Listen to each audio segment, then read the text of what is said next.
Hey all, Nick's here. I won't have time to do another official build showcase this weekend. I'm still working on the character. The build got nerfed a little bit, so the weak mid game is substantially weaker, and I didn't really account for that. So it's taking a while, but it's getting there, and I'll be happy to show that in a little bit. But until then, some of you are probably getting to end game and maybe struggling, maybe not. Maybe you're having a good time. Maybe you're romping through maps. Who knows? But I just wanted to go ahead and talk a little bit about flasks because they're the thing that people usually pass over and don't really look at really closely, and they are also the thing that will stop you from dying in very, very stressful, very high risk situations. So, here's what I personally use, and I would suggest using a similar setup, at least for the health flasks. The granite flasks are kind of up to personal preference, but I have enough regen on this character that I don't need a mana flask, but mana flasks certainly work in any of these slots. But let's start with health flasks. First of all, I get a seething flask, and seething flasks will keep you alive quite a bit, and they're really, really good. And the reason they're so good is because you can use a seething flask while using another flask. So even though it gives minus 66% reduced amount recovered, you can use it in addition to using another health flask. So it's like having two flasks running simultaneously, and there's no other flask that allows you to do this. So regardless what you choose for your second flask, having one of them being seething allows you to just essentially break health flasks and just stack them. And if you'll see, this has 10 of 30 charges. If you have a belt that lets you abuse that even more, it can be even more ridiculous. And you can pop it 3 times, so it's just like having a normal flask at instant speed, except you lose all of your charges at once. So it's really, really great for panic moments, and this has saved me countless times, these things. They are so good, and I would definitely recommend getting one of them. There are a few mods you can have on it as well. Seething Flask. The dispels burning is probably the worst one.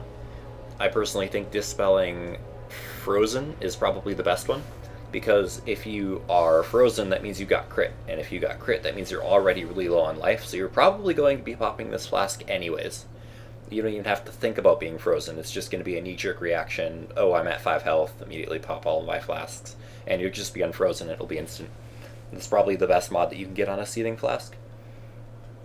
Otherwise, our second flask that we have is something like this. I personally prefer the saturated flasks, and the reason I like saturated so much is because it has the longest duration of any of the flasks, so you can get a really good effect like bonus armor or bonus evasion on it, and that will just last you for the 12 seconds it takes for the flask to work. You can also get warding on it to remove curses, which is also a really good mod to have on these. So I personally prefer the saturated mods on the second one. You can, if you crit a lot, the Surgeons works wonders. If you kill things a lot really, really quickly, if you're a really good AoE spec, getting an increased charge recovery like Perpetual works really well. And other than that, just make sure you get your coverage on your flasks. You don't want to be cursed, you don't want to be frozen, you don't want to be burning, and you can easily cover all of those bases with all 5 of your flasks. Now, the Quicksilver Flask, it's not really required that you use one of these, but it will definitely speed up your clear time. Movement speed is huge in this game, and it can save your life quite a bit if you get shield charged and you really need to just get out of there. It works wonders. The best mod to have on one of these is the Adrenaline mod, because it makes you move faster while you move faster. So, Flaskception and all that. And I think there are only really 2 good prefix mods on it, and that's Perpetual and Surgeons. Surgeons if you crit a lot, Perpetual if you don't. I don't really think that any of these other affixes work very well on this flask in particular, but, by all means, feel free to prove me wrong. On to granites.